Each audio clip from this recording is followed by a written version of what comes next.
Mujizat. Ada efek dari mati suri. Emang kamu pernah mati suri? Pernah. Kapan? Umur 9 tahun. Ngapain?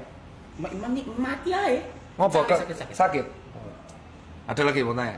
Ada. Itu dokter. Kamu kok mukanya kayak Rukas ya? Rubin Kastor yang punya Rukas. Oh iya. Cina mirip sama, paham saya. Apa nih? Jadi Ini dia paling alkoholik. beliau Iya. ini alkoholik. Alkoholik. Iya. Maraton juga. Saya bisa bilang alkoholik. Sehari berapa botol dulu? Enggak kayak gitu. Kalau botol juga enggak kayak gitu sih. Enggak sih. Tapi gimana alkoholiknya, Be? Paling seminggu 4 kali lah. Ya 3 kali 4 kali lah minum. Tapi tergantung minumnya.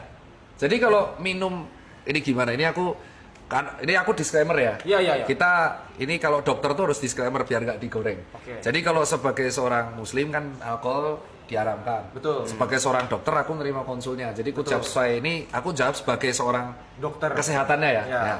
Moga. Iya. Mantep nih. Disclaimer dulu. Disclaimer dulu. Soalnya disclaimer dulu karena pasti nanti ada yang goreng nih. Ih, dokter kok menyuruh alkohol pasti gitu. Soalnya kan maksudnya pasti ada aja pasien yang nanya begini gitu. Pasti. kan. Nah, kamu tanya gimana?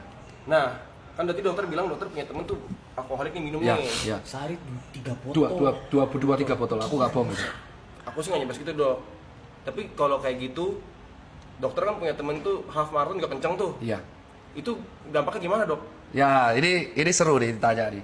Jadi aku tuh lebih concern alkohol sebenarnya daripada rokok ya. Jadi rokok dan alkohol dan gula itu seimbang. Cuman tapi ada pembedanya. Gula itu diproses sama pankreas. Jadi ini buat teman-teman nih kalau ada yang protes kenapa kok gula berbahaya, dianggap berbahaya, rokok dianggap berbahaya, tapi rokok diedukasi bahaya banget, gula enggak.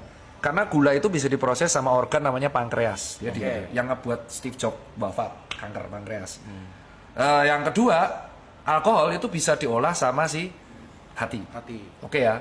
Lemak itu diolah sama empedu. Oke. Rokok tuh nggak bisa diolah sama apapun. Nyangkut ya. Jadi pure apes-apesan genetik apa enggak? Nah, terus kalau kita bahas alkohol, jadi tubuh itu ternyata sudah punya mekanisme, nggak tahu dari penciptanya gimana. Kayaknya bisa memperhitungkan ada potensi alkohol masuk. Jadi ketika alkohol masuk, dia tuh bisa dipecah, diolah. Dan ada batasannya. Ketika dia sudah mulai hangover, itu artinya batas kadar alkohol di darah sudah terlalu meningkat. Jadi tubuh mengkompensasi dengan cara pipis. Oke ya, makanya kalau habis pipis, kamu kayak sadar lagi. Clear ya, karena itu mekanisme tubuh. Dia, wah ini udah pengen pipis banget tuh. Itu artinya tubuh tuh gimana caranya si alkohol ini keluar, makanya pipis. Terbuang. Ya, kalau sampai dia muntah atau jackpot, itu artinya